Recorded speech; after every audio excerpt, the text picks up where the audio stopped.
Hi everyone. पिछले lecture में थोड़ा सा टेक्निकल मिस्टेक की वजह से वीडियो को अधूरा छोड़ना पड़ा था। देखिए यहाँ से स्टार्ट करते हैं इस लेक्चर में। लेंस सूत्र हमारा रह गया था ना पिछले लेक्चर में, यहाँ से स्टार्ट करते हैं। लेंस सूत्र में क्या होता है? लेंस सूत्र हमारा क्या होता है? 1/v minus 1/u is equal to 1/f। इसी को हमें प्रूव करना था। तो देखिए सबसे पहले उत्तल लेंस में देखते हैं। उत्तल लेंस में देखिए, माना कि L एक उत्तल लेंस है जिसके प्रधान अक्ष पर अनंत और 2f के बीच एक वस्तु AB इस प्रकार रखी गई है कि इसका वास्तविक एवं उल्टा प्रतिबिंब a', b' प्राप्त होता है। OM को मिला दिया। देखिए इस फिगर में देखिए, L एक मेरा उत्तल लेंस है और 2f' और अनंत के बीच में मैं एक वस्तु AB रख दिया। देखिए इसका जो प्रतिबिंब है हमारा f और 2f के बीच में बन रहा है। f और 2f के बीच में मेरा प्रतिबिंब बन रहा है, दिखाई दे रहा है ना फिगर में आपको? f और 2f के बीच हमारा प्रतिबिंब बन रहा है। और OB को मिला दिया, OM को मिला दिया, OM को इसको मिला दिया मैंने। आगे देखिए OB हमारा क्या है? OB हमारा वस्तु दूरी है, हमारा यहाँ से लेके यहाँ तक जो है ना, ये मेरा वस्तु दूरी हो गया। और OB' हमारा क्या हो गया? OB' मेरा प्रतिबिंब दूरी हो गया। और फोकस और प्रकाशीय केंद्र के बीच की दूरी क्या होता है? हमारा फोकस दूरी होता है। जो F दिख रहा है ना आपको, फोकस दूरी हो गया। हमें प्रूव करना है क्या? 1/v minus 1/u is equal to 1/f। यही प्रूव करना है ना।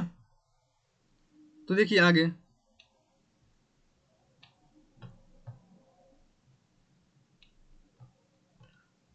देखिए इस त्रिभुज, देखिए त्रिभुज AOB, त्रिभुज AOB, त्रिभुज AOB एंड त्रिभुज AO, त्रिभुज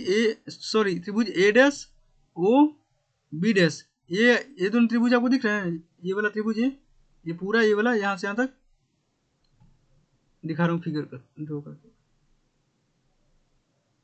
त्रिभुज A वाला,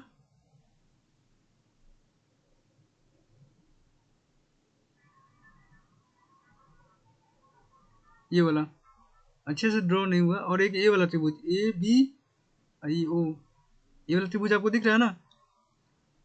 तो ये दोनों के दोनों आपस में क्या है? समरूप है। जैसे दर्पण में हमने देखा था कि दो त्रिभुज समरूप था तो उनकी भुजाएं समानुपाती होती है, वैसे ऐसे करके मैंने प्रूव किया था दर्पण सूत्र। तो सेम इसमें भी वैसे ही करना है, लेंस में भी वैसे ही करना है। तो अगर ये त्रिभुज और ये त्रिभुज दोनों समरूप है तो इसकी जो भुजा AB, जो लंबवत भुजा है AB है, और A', B' है, दोनों का अनुपात, इसका आधार भुजा OB एंड OB' का अनुपात के बराबर होगा ना। इसमें देखिए AB और A', B' और OB, OB' बराबर हो गया, क्योंकि ये दोनों त्रिभुज क्या है? समरूप है। और सेम वैसे ही OMF और A', B', F, OMF, OM और F, त्रिभुज OM और F, ये वाला ये बन रहा है ना OMF। इसको पहले मिटा देता हूँ। त्रिभुज OM और F, ये वाला दिख रहा है ना आपको। और A', B' और F, ये वाला छोटा सा त्रिभुज, ये वाला दिख रहा है ना आपको, ये वाला। और एक ये वाला, ये दोनों आपस में समरूप है। कैसे समरूप है? इसका ये जो लंबवत है ना यहाँ पर OM, और इसका A', B' 90 डिग्री हो गया। और यह जो एंगल है, ये वाला OFM, एंगल OFM, ये वाला। और एंगल A', दोनों बराबर होगा। कैसे? शीर्षाभिमुख कोण से बराबर हो जाएगा। शीर्षाभिमुख कोण से बराबर हो जाएगा ना। तो दो कोण बराबर हो गया तो वह त्रिभुज कैसा होता है? समरूप होता है। तो फिर वही OM जो परपेंडिकुलर भुजा है इन दोनों का, उसका अनुपात है, और दोनों का जो आधार है ओ एफ और बी डैश एफ, ये देख रहे हैं ना, ये आधार का अनुपात और परपेंडिकुलर का अनुपात दोनों को बराबर कर दिया। ठीक है, समरूपता में। अब देखिए ओ एम जो है ना हमारा ए बी के बराबर होता है। ये जो हमारा ओ एम है, ओ एम हमारा ए बी के बराबर है, ए बी के, क्योंकि वस्तु दूरी जितना है वही हमारा यहाँ से यहाँ तक के बीच की दूरी है सेम, क्योंकि यहाँ ये क्या है हमारा पैरेलल है, तो पैरेलल है तो इन दोनों के बीच की जो दूरी होती है, सब सारी दूरियाँ पैरेलल के बीच की सारी जो दूरियाँ होती है बराबर होती है, तो ए बी और ओ एम हमारा बराबर होगा, बराबर हो गया ना। तो ओ एम और ए बी, तो देखिए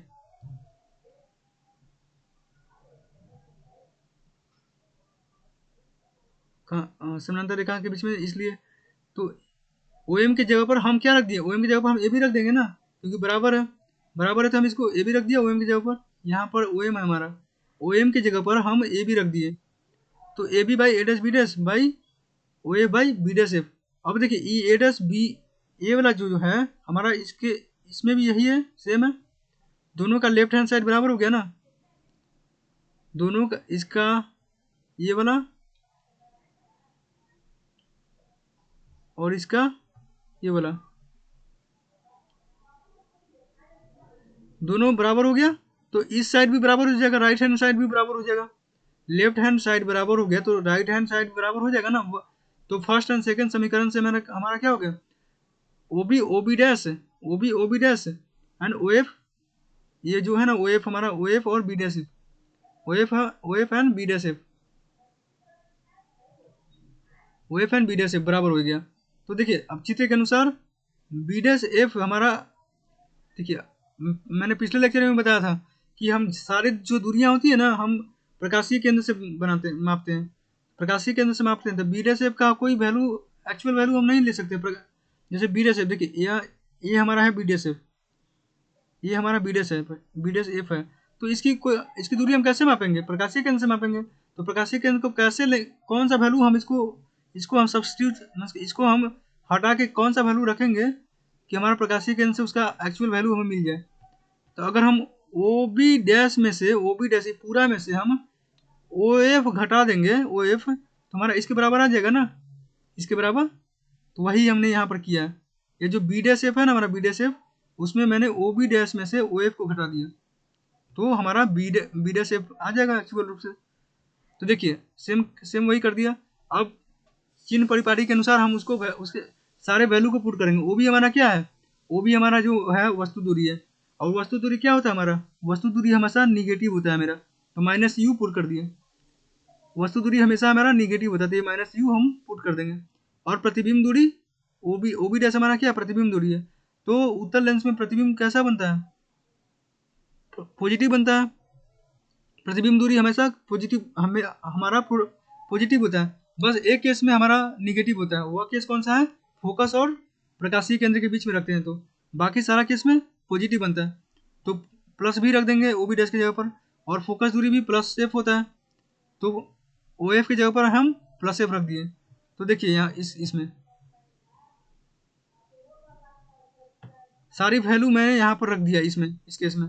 तो इसको आप क्रॉस मल्टीप्लीकेशन करेंगे इन दोनों के बीच, वज्र गुणन या क्रॉस मल्टीप्लीकेशन करेंगे, तो हमारा ऐसा ये आ गया। और फिर बाद में हम इसके बाद ये सारे इनके यहाँ तक आने के बाद क्रॉस मल्टीप्लीकेशन करने के बाद हमारा इतना आया। इसके बाद हम क्या करते हैं, कौन सा वैल्यू से हम डिवाइड करेंगे कि हमारा इस ऐसा फॉर्म बन जाए। तो देखिए यहाँ पर मेरा कुछ यू भी है, यहाँ यू एफ है, यहाँ वी एफ है, तो पूरा सभी के हम डिनोमिनेटर में यू वी एफ से डिवाइड कर दें, यू वी एफ से डिवाइड कर देंगे ना, तो एक केस में हमारा एफ बच जाएगा, एक केस में हमारा वी बच जाएगा, और एक केस में हमारा यू बच जाएगा। जैसे देखिए यहाँ बच गया ऐसे।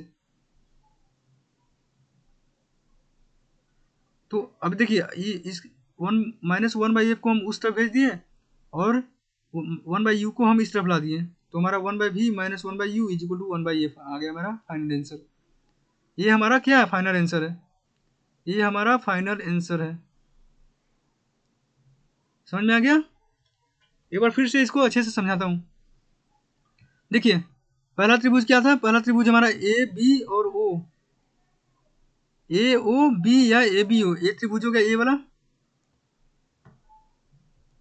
और दूसरा त्रिभुज ए डैश ओ बी डैश, ये वाला, ये दोनों समरूप है कैसे, एक कोण शीर्षाभिमुख कोण से और एक कोण 90 डिग्री से। तो इसके लंबवत भुजा का अनुपात और आधार भुजा का अनुपात दोनों बराबर होगा, दोनों को बराबर कर दिया फर्स्ट केस में। सेकंड केस में क्या था, सेकंड केस में ओ एम एफ ये वाला, और ए डैश बी डैश और एफ ये वाला, ये छोटा वाला ये वाला, दोनों बराबर होगा वही शीर्षाभिमुख कोण और 90 डिग्री से। तो इसका लंबवत भुजा और आधारवत भुजा ए बी और ए डैश, तो ये बराबर हो गया। और ये जो ओ एम है ना, ओ एम जो था हमारा ए बी के बराबर था, तो ओ एम की जगह पर हम ए बी रख दिए, ओ एम की जगह पर हम ए बी रख दिए। तो अब देखिए दोनों की तरफ लेफ्ट हैंड साइड बराबर हो गया, लेफ्ट हैंड साइड दोनों ये दोनों बराबर हो गया, तो राइट हैंड साइड बराबर होगा ना। तो यहाँ वही किया मैंने, राइट हैंड साइड को बराबर कर दिया। अब देखिए ओ बी का वैल्यू हमें पता है क्योंकि वस्तु दूरी है, ओ बी डैश हमारा प्रतिबिंब दूरी है, ओ एफ हमारा फोकस दूरी है, लेकिन बी डैश एफ का वैल्यू हमें नहीं पता है। तो बी डैश एफ का वैल्यू नहीं पता तो हम क्या करते हैं, हम प्रकाशीय केंद्र जो होता है ना उससे हम दूरी देखते हैं कितना दूरी है। तो यहाँ बी डैश एफ हमारा यहाँ है, तो प्रकाशीय केंद्र से हम कैसे सब्स्टिट्यूट करेंगे ना, कैसे उसकी जगह पर कोई वैल्यू रखेंगे कि हमारा प्रकाशीय केंद्र से उसका एक्चुअल वैल्यू मिल जाए। तो O B dash total O B dash है, ओ बी डैश में से हम ओ एफ के घटा देंगे तो हमारा ये वाला बचेगा ना, ये वाला। तो वही मेरा यहाँ पर मैंने सब्स्टिट्यूट कर दिया, उसकी जगह पर बी डैश एफ की जगह पर मैंने इसको रख दिया। अब हमारा ओ बी डैश का वैल्यू पता है हमें क्या है, प्रतिबिंब दूरी है, ओ एफ हमारा क्या है, फोकस दूरी है। तो वैल्यू अब रख दो। वैल्यू रखने के लिए क्या करते हैं, हम चिन्ह परिपाटी का यूज करते हैं। और चिन्ह परिपाटी कैसे देखते हैं हम, जो आपतित किरण के दिशा में अगर बन रहा है कोई प्रतिबिंब या कोई चीज है तो वह पॉजिटिव होगा, मतलब धनात्मक होगा। आपतित किरण के विपरीत दिशा में होगा तो वह ऋणात्मक होता है। तो वस्तु दूरी हमेशा ऋणात्मक होता है, प्रतिबिंब दूरी उत्तल में धनात्मक होता है। बस एक केस छोड़कर जो फोकस और प्रकाशीय केंद्र के बीच में हो, बाकी सारे केस में पॉजिटिव होता है और फोकस दूरी पॉजिटिव होता है हमेशा। तो वैल्यू रख दिया, सब चीज वैल्यू रख दिया, तो ये हमारा सब आ गया। लास्ट में फिर यू वी एफ से हम डिवाइड कर दिए सब में, तो हमारा बन के आ गया। यहाँ तक क्लियर है सबको, क्लियर है? ठीक है, आगे देखते हैं अवतल लेंस में। उत्तल लेंस में देख लिया। अब अवतल लेंस में भी सेम चीजें हैं। एल एक अवतल लेंस है, ए भी मेरा वस्तु है और काल्पनिक एवं सीधी रेखा ए डैश बी डैश से हमारा प्रतिबिंब बन रहा है। देखिए इसमें ए भी हमारा वस्तु दूरी है, ए भी हमारा वस्तु है और ए डैश बी डैश हमारा प्रतिबिंब बन रहा है। काल्पनिक रेखा ये जो ए है ना, काल्पनिक रेखाओं से बन रहा है, तो वही पूरा काल्पनिक रेखाओं से प्रतिबिंब बन रहा है। और ओ ए हमारा क्या है, ये जो ओ ए हमारा हो गया, ओ ए यहाँ से यहाँ तक, यहाँ से ये ऊपर दिया हुआ देखिए, ओ ए हमारा क्या है, यू वस्तु दूरी, और ओ बी ओ ए डैश हमारा क्या है, ओ ए डैश हमारा प्रतिबिंब दूरी। यहाँ पर भी जो दिया हुआ ना, भी इसको देखिए, ये हमारा प्रतिबिंब दूरी दिखाई दे रहा नहीं यहाँ पर,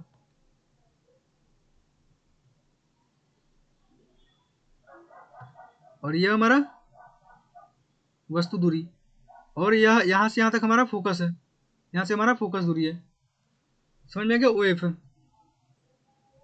तो देखिए अब सेम केस इसमें भी वैसे ही करेंगे जैसे उसमें किया था। ए ओ बी हमारा त्रिभुज, और त्रिभुज ए डैश ओ बी, त्रिभुज ए ओ बी और त्रिभुज ए डैश ओ बी डैश दोनों समरूप होगा कैसे, ये हमारा 90 डिग्री हो गया।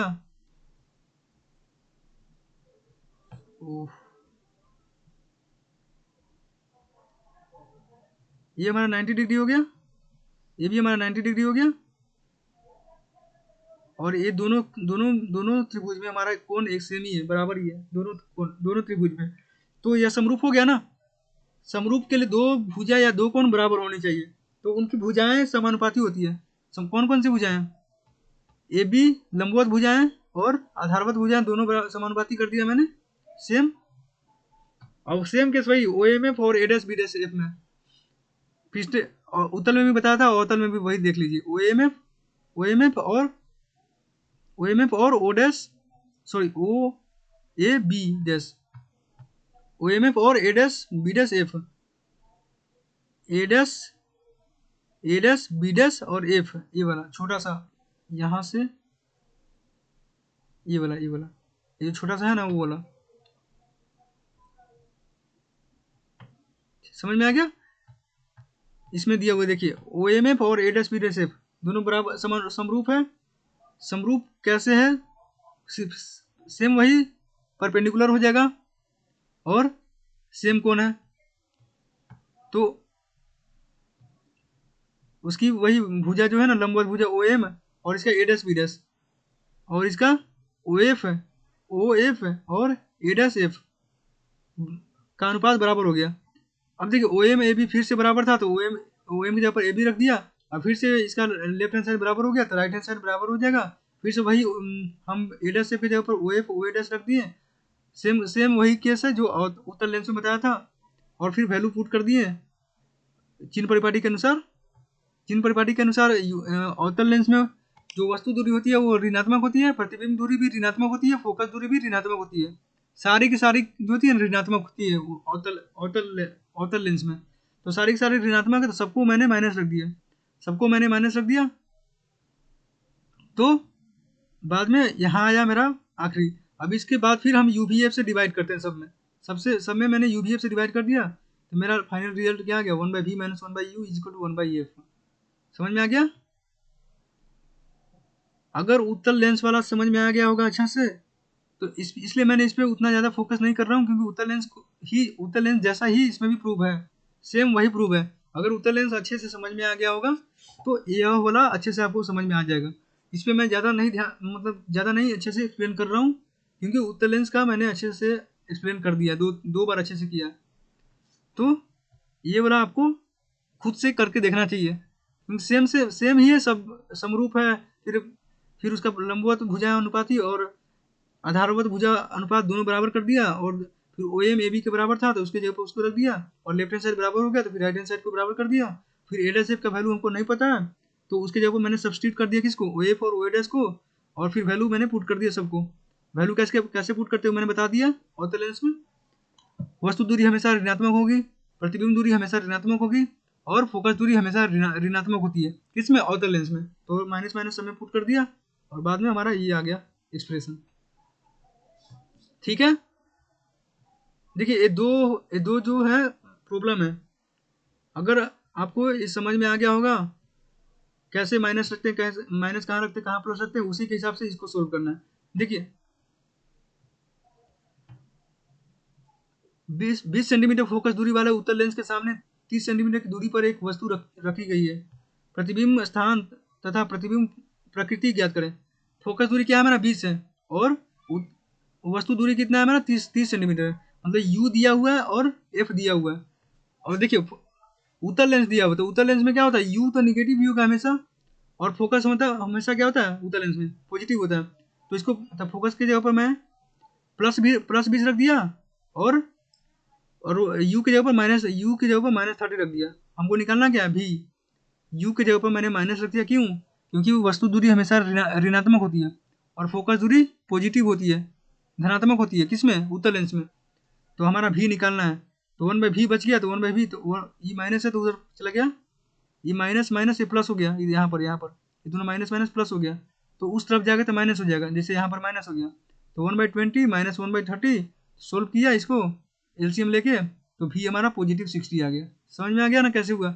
अब पॉजिटिव 60 आया मतलब प्रतिबिंब मेरा पॉजिटिव 60 है, मतलब हमारा प्रतिबिंब धनात्मक है, मतलब यह लेंस के पीछे बन रहा है, लेंस के पीछे मतलब वास्तविक बन रहा है, वास्तविक मतलब उल्टा बन रहा है।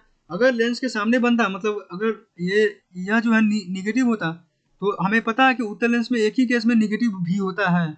वह कौन सा केस है, जब फोकस और प्रकाशीय केंद्र के बीच में रखते हैं, तो वही एक केस है जहाँ पर उत्तल लेंस की जो दूरी, प्रतिबिंब की जो दूरी होती है वह ऋणात्मक होती है। बाकी सारे केस में प्रतिबिंब की जो दूरी होती है वह धनात्मक होती है।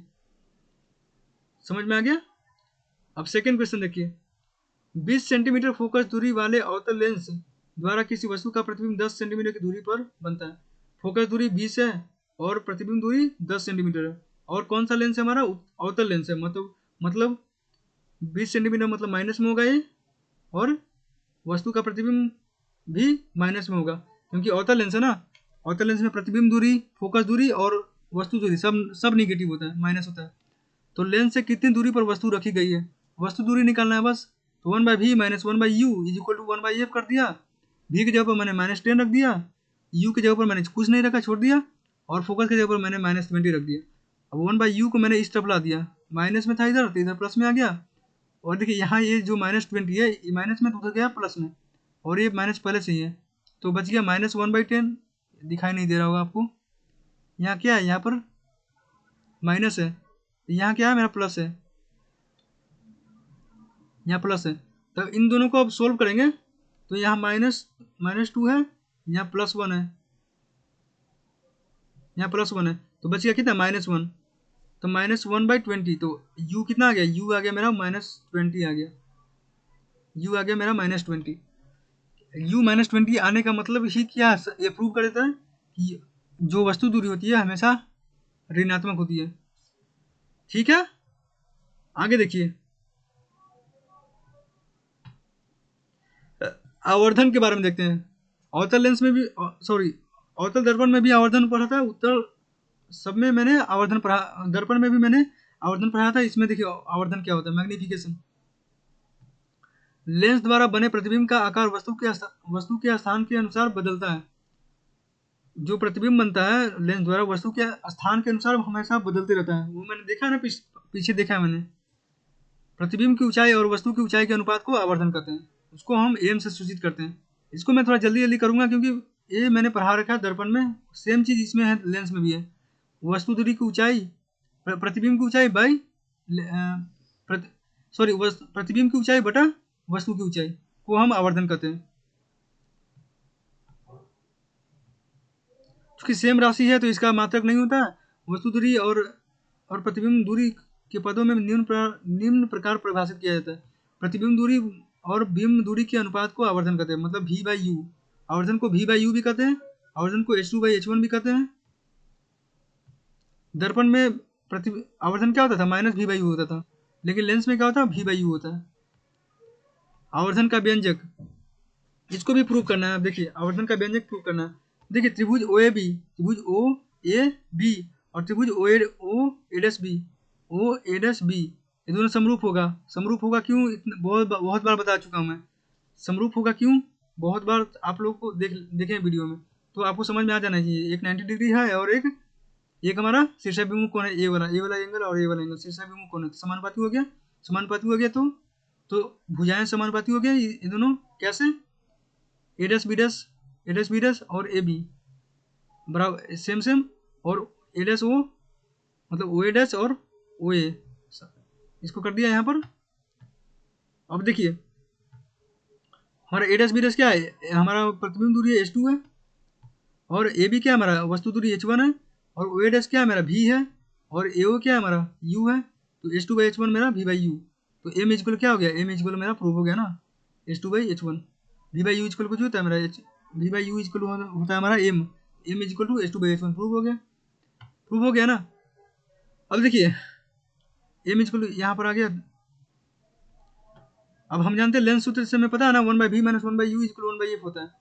तो हम इन सभी में हम v से गुना कर दिए, इन सभी में v से गुना कर दिए, तो v से गुना कर दिए, तो v कट गया तो 1 हो गया, v/f। तो हमें पता है v/u इक्वल क्या होता है, v/u हमारा होता है m, तो m इक्वल क्या हो जाएगा, इसको इस तरफ ला देंगे, इसको माइनस है, इसको इस तरफ ला दिया, और इसको इस तरफ ला दिया, तो 1 - v/f हो गया। यह माइनस है तो इसको इस तरफ ला देंगे, और यह प्लस है तो इसको इस तरफ ला दिए, तो प्लस है तो माइनस हो जाएगा, तो 1 - vf हो गया, और ये v/u। तो v/u हमारा क्या है, v/u हमारा m है, मतलब आवर्धन इक्वल क्या हो गया मेरा, 1 - v/f। समझ में आ गया। एक आवर्धन का सूत्र हमारा क्या है, H2/H1 या v/u, और एक आवर्धन का सूत्र है हमारा 1 - v/f। याद रहेगा ना, तीन सूत्र हो गए, H2/H1, v/u, 1 - v/f, तीन सूत्र हो गया ना, तीन सूत्र हो गया आवर्धन का। देखिए सैंपल प्रॉब्लम देखिए, 10 सेंटीमीटर फोकस दूरी वाले उत्तल लेंस के सामने 24 सेंटीमीटर की दूरी पर 3 सेंटीमीटर ऊंची एक वस्तु रखी गई है। फोकस दूरी कितना दिया हुआ है 10 सेंटीमीटर, और उत्तल लेंस है मतलब ये पॉजिटिव होगा।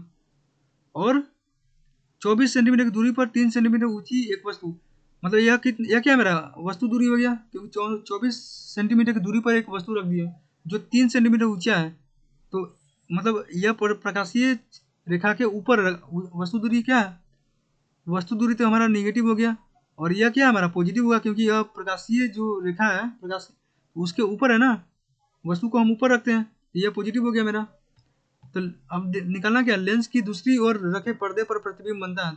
वो तो उत्तल लेंस में क्या होता है, हम पर्दे पर प्रतिबिंब बनता है क्योंकि वास्तविक होता है।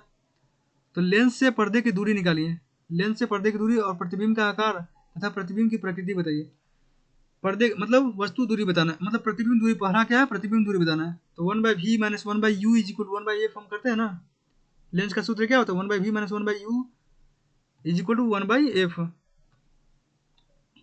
तो v के जब v निकालना है हमें, u हमारा दिया हुआ कितना -20, -20 क्यों हुआ, क्योंकि वो वस्तु दूरी हमेशा ऋणात्मक होती है, तो -20 यहाँ रख दिया, और फोकस इसका पॉजिटिव होता है क्योंकि उत्तल लेंस है, तो +10 रख दिया। अभी देखिए माइनस माइनस ये प्लस हो गया, माइनस माइनस प्लस हो गया, लेकिन इस तरफ जाएगा, इस तरफ जाएगा राइट हैंड साइड, तो माइनस हो जाएगा। तो 1/10 माइनस 1/20, इसको सोल्व किए तो इतना आ गया। पॉजिटिव भी आने का मतलब यह संकेत देता है कि यह उत्तल लेंस है, समझ में आ गया, पॉजिटिव है इसलिए समझिए कि उत्तल लेंस ही है। अब देखिए दूसरा क्या कर रहा था, प्रतिबिंब का आकार निकालना था ना, हमें वस्तु का आकार पता है, प्रतिबिंब का आकार निकालना है। तो हमें आवर्धन का सूत्र मैंने बताया था, 3 सूत्र बताया था मैंने, एक v/u, एक h2/h1, एक 1 माइनस v/f। तो v मेरा आ गया, u मेरा पहले से था, पहले से 20 था जो, तो v 120/7 मैंने रख दिया, और u मेरा 24 था, सॉरी 24 था, -24 रखेंगे क्यों, क्योंकि वो ऋणात्मक होता है। h2 हमें निकालना है, h1 हमें दिया हुआ है, वस्तु की जो हाइट है हमें दिया हुआ है, तो अब इसको क्रॉस मल्टीप्लीकेशन करके हमारा h2 आ गया। h2 माइनस में आया, इसका मतलब क्या है कि वास्तविक प्रतिबिंब है, क्योंकि प्रतिबिंब अगर उल्टा बन रहा है मतलब निगेटिव बन रहा है तो कैसा है, वास्तविक प्रतिबिंब है। तो प्रकृति समझ में आ गया ना, वास्तविक है, उल्टा है, वस्तु से छोटा बन रहा है। वस्तु से छोटा कैसे है, क्योंकि इसका जो आकार है कितना 2.14 है, और वस्तु का आकार कितना 3 है, वस्तु का आकार 3 है, और प्रतिबिंब का आकार कितना है 2.14 है, तो वस्तु से छोटा बन गया ना, यही प्रकृति आ गया। प्रकृति में देख लीजिए। अब देखिए एक और क्वेश्चन है,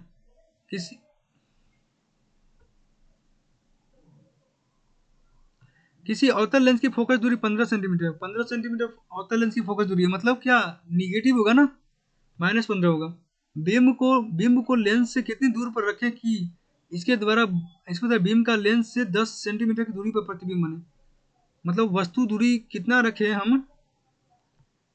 कि उसका प्रतिबिंब जो है ना 10 सेंटीमीटर की दूरी पर बने, मतलब ये प्रतिबिंब 10 सेंटीमीटर है, मतलब इसका निगेटिव होगा, क्योंकि अवतल लेंस है, अवतल लेंस में प्रतिबिंब दूरी निगेटिव होता है। तो लेंस द्वारा उत्पन्न आवर्धन भी ज्ञात करें। तो पहले यू निकालते हैं, क्या निकालना है, बीम को लेंस से कितनी दूरी पर रखें, मतलब वस्तु दूरी निकालना है पहले। तो 1/v minus 1/u is equal 1/f। v मेरा माइनस हो जाएगा -10, क्योंकि प्रतिबिंब अवतल लेंस में प्रतिबिंब कैसा होता है, ऋणात्मक होता है, और फोकस दूरी भी ऋणात्मक होता है, तो -10 रख दिया, और 1/u छोड़ दिया वैसे ही, और फोकस दूरी -15 रख दिया। अब इसको सोल्व करेंगे तो 1/u हमारा इस तरफ आ जाएगा राइट हैंड साइड, और ये जो -15 है इस तरफ जाकर कितना हो जाएगा +15 हो जाएगा, +15 हो गया, माइनस से प्लस हो गया। अब इसको सोल्व करेंगे इसको, तो देखिए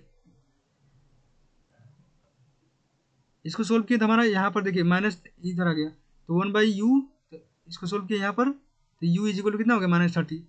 u निगेटिव आया, मतलब u तो हमेशा निगेटिव ही होता है, तो कंफर्म है।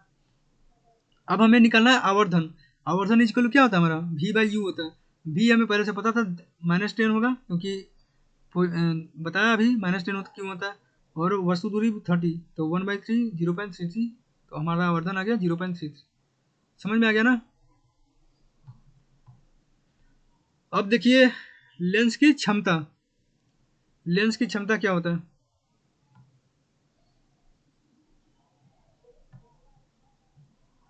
देखिए उत्तल लेंस प्रकाश की किरणों को अभिसरित करता है, जबकि अवतल लेंस प्रकाश की किरणों को अपसरित करता है। मैंने बताया था ना, जो भी वास्तविक होगा वो अभिसरित करेगा, जो काल्पनिक होगा वह अपसरित करता है। तो अवतल लेंस काल्पनिक होता है तो वो अपसरित करेगा, उत्तल लेंस वास्तविक बनाता है तो वो अभिसरित करेगा। मोटे लेंस द्वारा पतले लेंस की अपेक्षा प्रकाश किरणों का बंकन बेंडिंग अधिक होता है। मोटे लेंस में क्या होता है, ज़्यादा बेंडिंग करता है पतले लेंस की अपेक्षा। लेंस की क्षमता उसके फोकस दूरी पर निर्भर करता है। जो मोटा लेंस होता है ना, वो पतले लेंस से ज़्यादा प्रकाश को बेंड करता है, और लेंस की क्षमता जो होती है ना, उसके फोकस दूरी पर निर्भर करता है। लेंस की जो क्षमता होती है किस पर निर्भर करती है, फोकस दूरी पर निर्भर करती है। ये सारे आप अच्छे से याद कर लीजिएगा। ये सारे थ्योरी है, इसमें समझाने के लिए कुछ ज़्यादा नहीं है। पतले लेंस की फोकस दूरी मोटे लेंस की अपेक्षा अधिक होती है। अब पतले लेंस की फोकस दूरी मोटे लेंस की अपेक्षा ज़्यादा होती है, ये भी याद रख लीजिएगा। पतले लेंस का फोकस दूरी ज़्यादा होता है, मोटा होता है, ज़्यादा अधिक होता है मोटे से। किसी लेंस द्वारा प्रकाश किरणों को अभिसरण या अपसरण करने की मात्रा को उस लेंस की क्षमता कहते हैं। यह हो गया हमारा डिफिनेशन।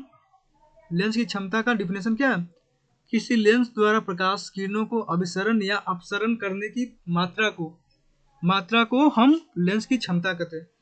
अभिसरण या अपसरण करने की मात्रा को, समझ में आ गया ना। सूत्र क्या है, सूत्र और मात्रा। लेंस की क्षमता को उसकी फोकस दूरी के व्युत्क्रम या विलोम द्वारा व्यक्त करते हैं। मतलब P is equal to 1/f। P को हम लेंस की क्षमता को हम P से सूचित करते हैं। P इज इक्वल टू क्या होता है, P is equal to 1/f होता है। फोकस दूरी का व्युत्क्रमानुपाती होता है। लेंस की क्षमता का ऐसा ही मात्रा क्या होता है, डायोप्टर होता है। उसको हम D से डिनोट करते हैं।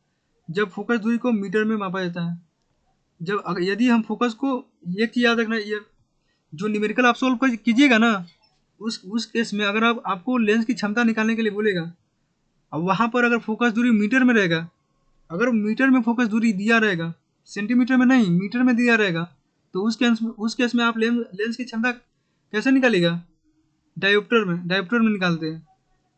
तो उस केस में लेंस की क्षमता क्या होता है, डायोप्टर होता है। समझ में आ गया।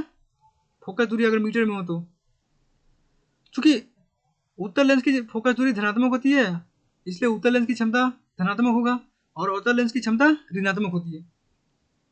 क्योंकि अवतल लेंस की फोकस दूरी ऋणात्मक होती है, इसलिए अवतल लेंस की क्षमता भी ऋणात्मक होती है।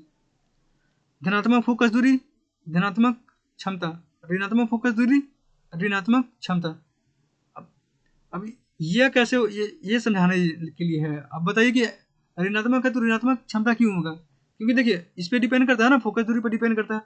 अगर फोकस ऋणात्मक होगा तो क्षमता भी ऋणात्मक होगा, फोकस अगर धनात्मक होगा तो क्षमता भी धनात्मक होगा। समझ में आ गया ना। यह समझाने के लिए था, इसलिए थोड़ा मैंने समझा दिया। बाकी सब थ्योरी है, सब याद करने के लिए सारा चीज। देखिए, एक डायोप्टर उस लेंस की क्षमता है जिसकी फोकस दूरी 1 मीटर होती है। समझ में आ गया। एक डायोप्टर किसको कहते हैं, एक डायोप्टर उस लेंस की क्षमता होती है जिसकी फोकस दूरी 1 मीटर होती है। अब देखिए, लेंस के संयोजन की क्षमता, मतलब power of combination of lenses.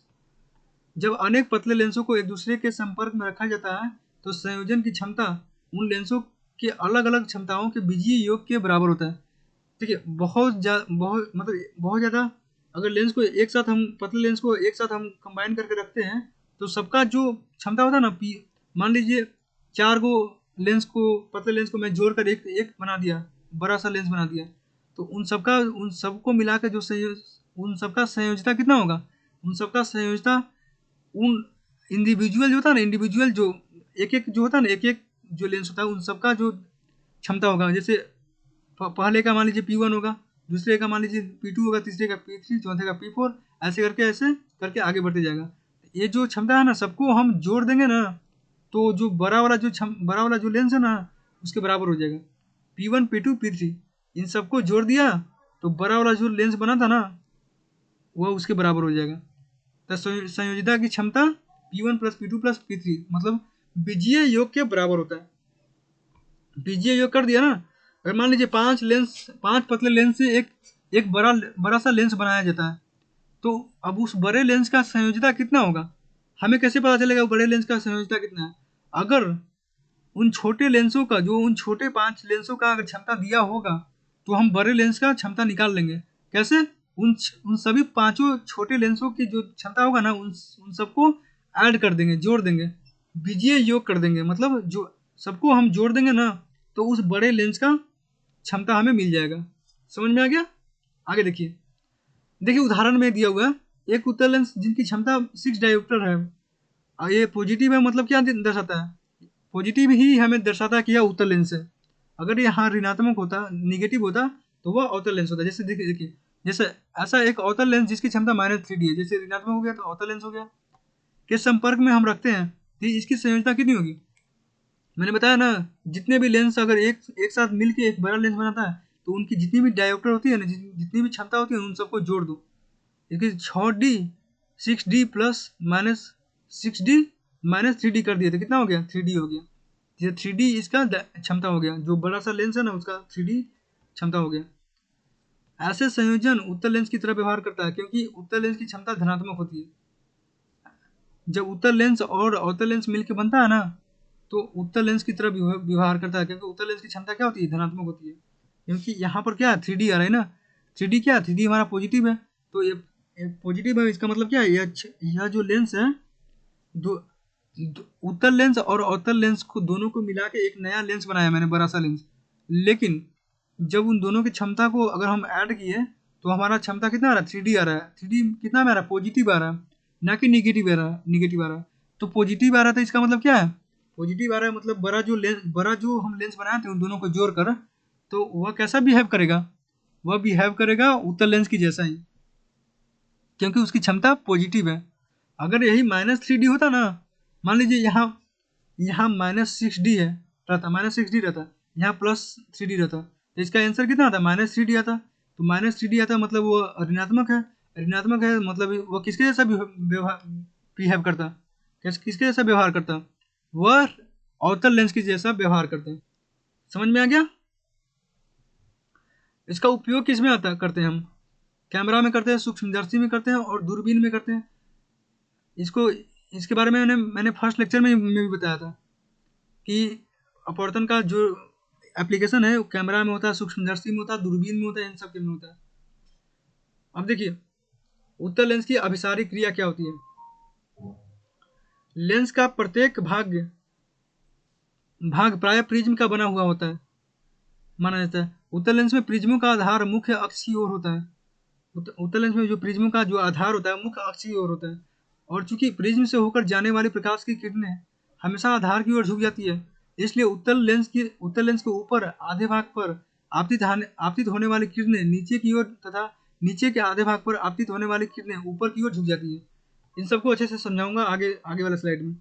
इसी तरह उत्तल लेंस द्वारा आपतित प्रकाश की सभी किरणें लेंस की दूसरी ओर एक बिंदु पर अभिसरित होती है, इसलिए उत्तल लेंस को अभिसारी लेंस कहते हैं। यह क्वेश्चन में पूछता है, 2 नंबर में पूछ सकता है कि उत्तल लेंस को अभिसारी लेंस क्यों कहते हैं? क्योंकि उत्तल लेंस द्वारा जो भी आपतित किरणें होती है ना, वो सभी एक बिंदु पर अभिसरित होती है, एक बिंदु पर अभिसरित होती है, इसलिए उसको अभिसारी लेंस कहते हैं। अवतल लेंस की अपसारी क्रिया। अवतल लेंस की अपसारी क्रिया, देखिए इसको समझाने के लिए फिगर एक ड्रॉ करता हूँ।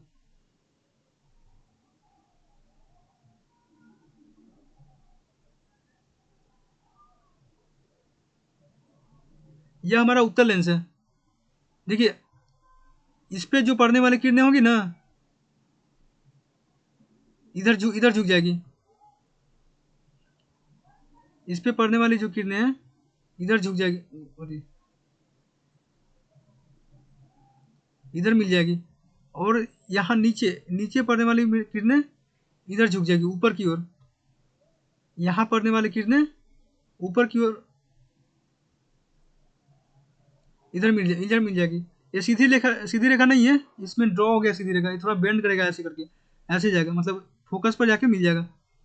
यहाँ पर आकर सारी अभिसरित हो रही है। तो वही बताया था, उत्तल लेंस में सारी की सारी किरणें होती है ना, एक बिंदु पर जाके अभिसरित होती है, इसलिए इसको अभिसारी लेंस कहते हैं। इसलिए इसको अभिसारी लेंस कहते हैं। और एक और चीज़ क्या था कि सारी की सारी किरणें जो ऊपर वाली होती है ना, वो नीचे झुक जाती है, और जो नीचे वाली जो होती है ऊपर ऊपर चली जाती है, ऊपर की ओर। नीचे वाली ऊपर चल जाएगी और ऊपर वाली किरणें नीचे चल जाएगी। ये जो ऊपर वाली किरणें हैं नीचे जा रही है ना, और नीचे वाली किरणें ऊपर जा रही है। उत्तल लेंस की अभिसारी क्रिया समझ में आ गया ना। और अवतल लेंस की अपसारी क्रिया, इसको अपसारी क्यों कहते हैं, अपसारी लेंस क्यों कहते हैं?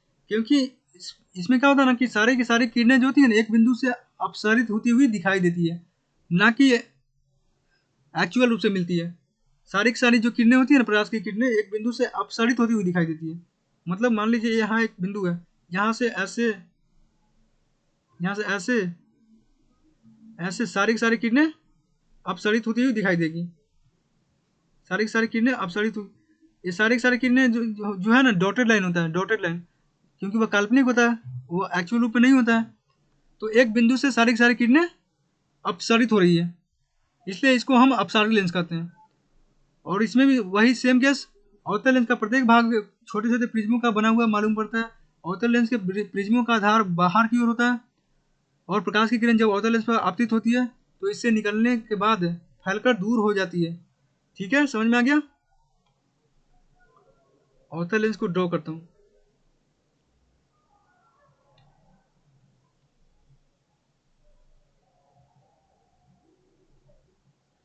इसमें देखिए यहाँ पर जो किरणें पड़ती है ना,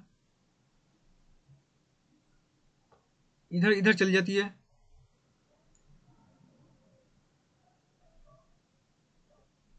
सॉरी,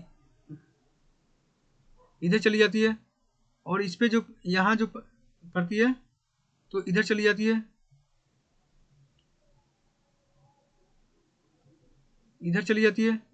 और एक जो किरण है ये हमारा सीधा, ये हमारा अवतल लेंस का व्यवहार है।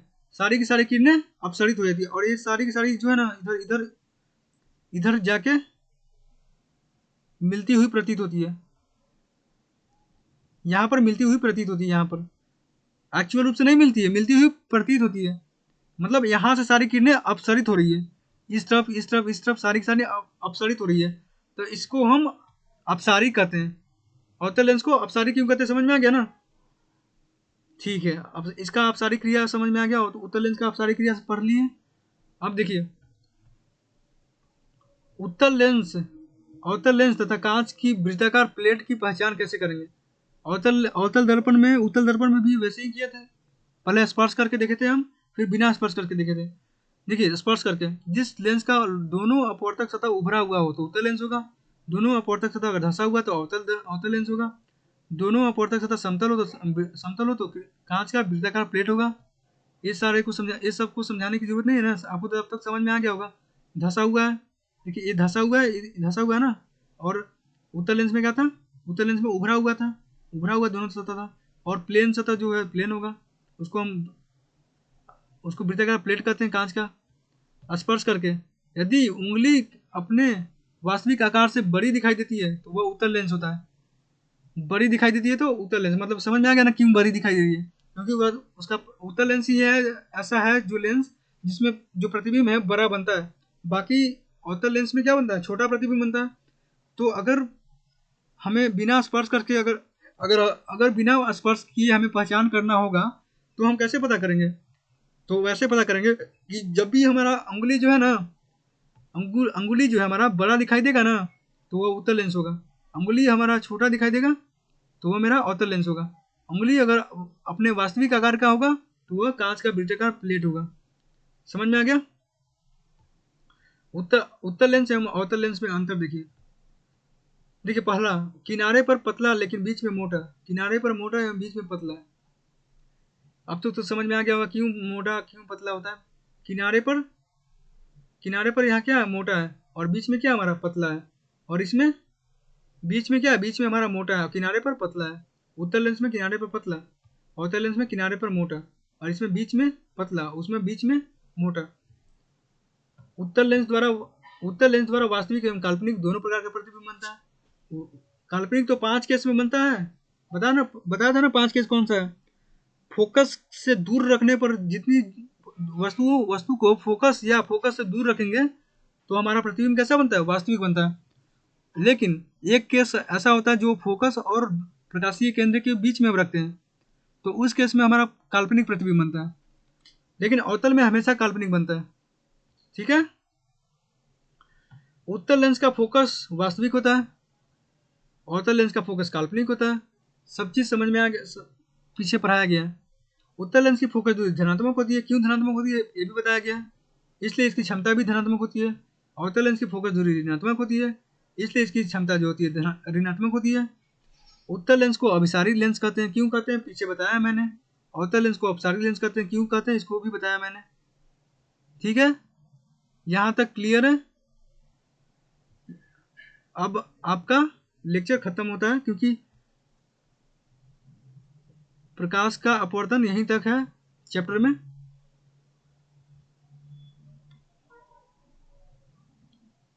अगर आपको वीडियो अच्छा लगा हो तो वीडियो को लाइक कर दीजिए, चैनल को सब्सक्राइब कर दीजिए। अब इससे ज़्यादा क्या ही बोलूँ मैं। ठीक है, थैंक यू।